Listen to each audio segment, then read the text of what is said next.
Kung wala kang tato or isa ka doon sa mga nanghuhusga sa mga taong may tato, skip mo na tong video na to, hindi to para sa'yo.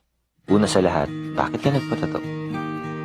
Hindi ko man alam pero sinisigurado ko, merong istorya sa likod kung bakit nagpalagay ka ng tinta sa balat mo. Hindi ako naniniwala na nagpapatato ang isang tao para lang magmukhang astig, para lang maging cool. Naniniwala ako na may dahilan kung ba't ka nagpalagay ng tato. Posibleng simbolo ng pag-ibig, simbolo ng mga pagsubok na pinagdaanan mo, simbolo ng pagiging matatag, o kaya naman, simbolo ng pagkabigo. Naranasan mo na rin ba na mahusgahan dahil lang sa may tattoo ka? Yung tipong hindi ka matanggap sa trabaho na kaya mo namang gampanan at maaaring mas magaling ka pa nga dun sa ibang tao, pero hindi ka matanggap-tanggap dahil lang sa tattoo mo. Nakakalungkot, di ba? At naranasan mo rin ba na hindi ka man lang kinikilala ng isang tao ay inaayawan ka na dahil lang sa merong kang tattoo?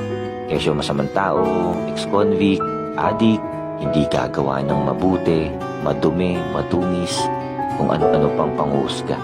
Marami nga dyan, wala ngang tato at malinis ang katawan, kapita-pitagan ng reputasyon, nag-aral sa magagandang eskwelahan, pero magnanakaw.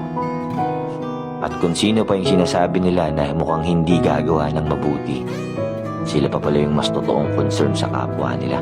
Nakakalungkot isipin na maraming tao ang mapanghusga base sa nakikita sa panlabas mong anyo. Tipong hindi ka naman talaga nilang kilala, pero ayaw ka na nilang kilalanin dahil sa physical appearance mo.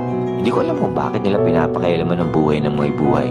Hindi naman nila pera yung ginamit para magpatato. Di ba nila nare-realize na sobrang iksi lang ng buhay para ilaan pa nila yung atensyon nila sa buhay ng ibang tao?